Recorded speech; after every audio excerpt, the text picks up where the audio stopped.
मैं वैक्सीन आप देख रहे हैं आवाज न्यूज का लोक चर्चा प्रोग्राम। बागेश्वर धाम सरकार सब सुने होंगे आप, पटना में आए हुए हैं।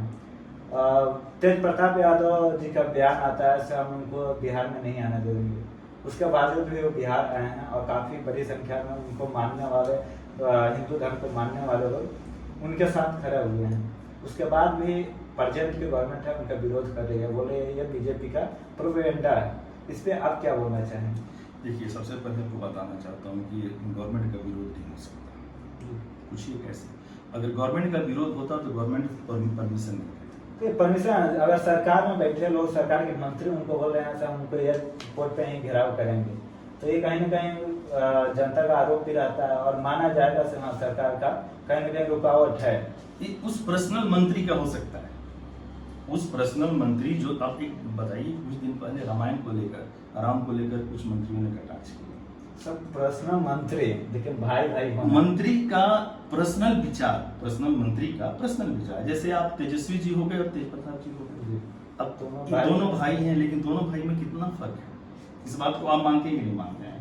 मीडिया में अपने आप को लाइमलाइट में लाने के लिए मीडिया के द्वारा हम कुछ भी बोल सकते हैं। आज हम भी चाहे तो बहुत कुछ बोल सकते हैं, तो कहना पब्लिसिटी पाने के लिए सिर्फ। अच्छा, क्या हुआ? बागेश्वर धाम सरकार का जो अपना पब्लिसिटी है कहीं ना कहीं उसको अपने तरफ आकर्षित करने के लिए तेज प्रताप यादव ने टिप्पणी की। आप बताइए क्या हुआ? कल उनकी एंट्री हुई, कहाँ घेरा हुआ, कहाँ रुका, कौन रुका? बहुत धूमधाम से सब लोग जा रहे हैं। हमारे बिहार के भूमि पर कोई संत आता है, क्योंकि संत की उपाधि उसको सबने दिया हुआ है, हमें नहीं, सबने दिया हुआ है। हमारे प्रधानमंत्री से लेकर राष्ट्रपति सबने दिया हुआ है। अगर संत आते हैं तो अपना फर्ज बनता है स्वागत करना। 8 दिन के लिए हमारे मेहमान हैं। आपको मालूम होना चाहिए उस गांव में जो नौबतपुर में आ रहे हैं, नौबतपुर के आसपास के करीब 50-60 गांव का हर एक घर वाले अपना घर का राशन और बेड खोल के रखे हैं कि कोई भी आइए, खाना खाइए और उनका प्रवचन सुनिए और सोइए। कितनी बड़ी बात है। वहां का जो फूल का व्यवस्था किया जा रहा है, आपको मालूम होगा, मुस्लिम द्वारा किया जा रहा है। जितने मुसलमान लोग हैं, डेली बाबा के सजावट में और बाबा के पूजा में फूल आ रहा है। कौन कर रहा है?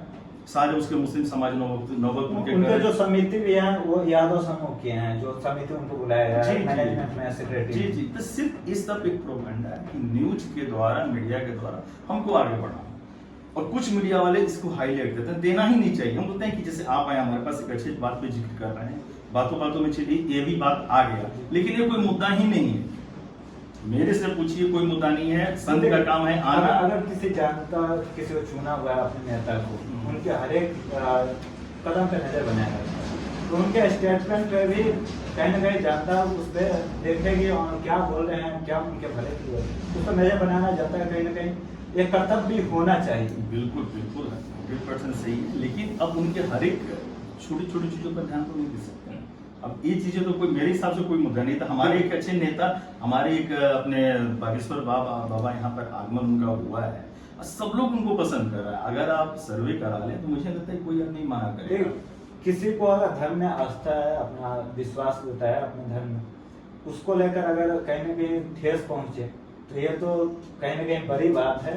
हो सकता है आप नहीं माने, लेकिन अगर हमारी आस्था को लेकर कोई बोले से हाँ हिंदू हैं, हिंदू पे कुछ प्रोग्राम नहीं होने देंगे, इस पे रोक लगाएंगे, जान करें, कहीं ना कहीं हमारे आस्था को ठेस पड़े। अगर हम आपको भगवान माने हैं, पूरे हिंदू समाज का लगभग 90% लोग उनको भगवान माने, तो उन पे विश्वास करें। उनको अगर आप बोल रहे हैं सर माने नहीं देंगे, घिराव करेंगे, तो कहीं ना आस्था पे तो हमारी ठेस पहुंचे। सबसे बड़ी बात है कि बोलने वाला कौन है। मैं बार बार बोल रहा हूँ, जो आदमी सुबह उठ कर पूजा करता है, शाम को पूजा करता है, दिन भर में 10 बार भगवान राम का और कृष्ण का नाम लेता है, उनका कितना वीडियो ही वायरल हुआ था कृष्ण के रूप में, आपने देखा होगा। तो राम और कृष्ण एक ही अवतार है। तो जब बोलने वाला है वही है जो उसी के 2 रूप है, यानी बहुरूपी हो सकता है। आप हमको जनता के साथ दिखना के लिए अपने कुछ कर रहे हैं हम लोग, और अंदर से कुछ और है, ये गलत है। आप जो अंदर से हम बात कर रहे हैं, और मैं उनको आपके द्वारा, मैं चैनल के माध्यम के द्वारा करना चाहूंगा कि इस टाइप की बातों पर ध्यान ना देकर हमारा बिहार का विकास कैसे होगा उस पर आप ध्यान दें। कोई भी नेता हो, हमारे बिहार के कोई भी मंत्री हैं, नेता हैं, मुखिया हैं या वार्ड सदस्य लेकर, सबका फर्ज बनता है एक साथ इकट्ठा होकर बिहार को विकास की दुनिया चाहते। बागेश्वर धाम सरकार का आपका क्या विचार है? मैं यही कहूंगा कि वो एक संत है, संत का मतलब होता है समाज में सच्चाई की बातों को बताना, धर्म की बातों को बताना। और कोई भी हमारा ऐसा धर्म नहीं है जो लड़ना सिखाता हो, जो तोड़ना सिखाता हो। धर्म का मतलब होता है जोड़ना, एक दूसरे को आपस में जोड़ना और ज्ञान की बातें बताना। अच्छा, क्या पारिश्रद हम अपने कर्तव्य पर खड़े हैं अभी तक? एक दो उनका बयान जो आपने बोला एक दो जैसे उनका बयान है, और बयान हमारे हिसाब से अच्छा है। अगर उन्होंने बोला है कि भारत को हिंदू राष्ट्र बनाना चाहिए, तो मेरे हिसाब से कोई बुराई नहीं है। हिंदू राष्ट्र बनने से कोई नुकसान नहीं है। अपना छोटा सा नेपाल में हिंदू राष्ट्र बनाने से फायदे क्या है? वो फायदे हमको बताइए। सिर्फ कहने के लिए होगा, फायदा कुछ नहीं है। तो बनाए हैं क्यों?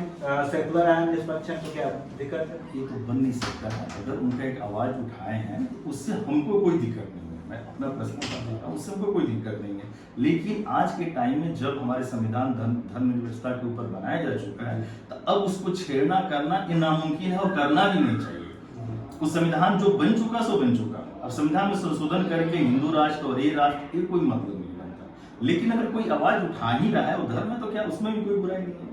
उसको लेकर हम मुद्दा क्यों बनाए? कहीं ना कहीं देखिए, भारत का एक कल्चर है, सर्व समाज है, तो लेकर अगर चल रहा है, वही हमारी पहचान है विश्व स्तरीय पे, तो हम उसको क्यों चेंज करें? क्यों हिंदू राष्ट्र बने? मैं वही बोल रहा हूँ ना कि आज पूरे आप संसार में चले जाइए, यूके चले जाइए, यूएसए चले जाइए, बहुत ऐसे मुस्लिम कंट्री भी हैं जो अपने आप को मुस्लिम कंट्री मानते हैं, तो क्या वहाँ हिंदू लोग नहीं हैं? नेपाल पाकिस्तान में हिंदू लोग नहीं हैं?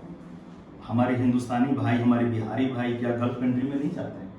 देखिए, भारत है एक स्टेट है जहाँ पे हिंदू मुस्लिम सभी धर्मों के, सिख ईसाई रहते हैं, और ये एक निष्पक्ष और एकदम सेकुलर राष्ट्र है, तो एक अलग पहचान है। तो क्यों नहीं हम उसको सजोए रखें, एक अपने कल्चर को बनाए रखें, अपनी संस्कृति बनाए? मैंने बोला ना कि संविधान इसी को बोलता है, किसी को सजा के रखना है। एक आदमी के किसी के कहने से कुछ नहीं होने को है।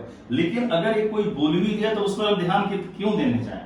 ये कभी भी देखिए, हिंदू मुस्लिम सिख ईसाई ये चारों यहाँ रहते हैं, चारों हमारे पिलर हैं। ये घर के जो चारों स्तंभ है, कोई एक भी इसमें से टूटता है तो घर कमजोर हो जाएगा, मेरा देश कमजोर हो जाएगा, इसमें कोई शक नहीं है। तो ये तो कभी होने वाला है ही नहीं है। आप कैसे सोच सकते हैं कि यहाँ से हम दूसरे कास्ट को हटा दें?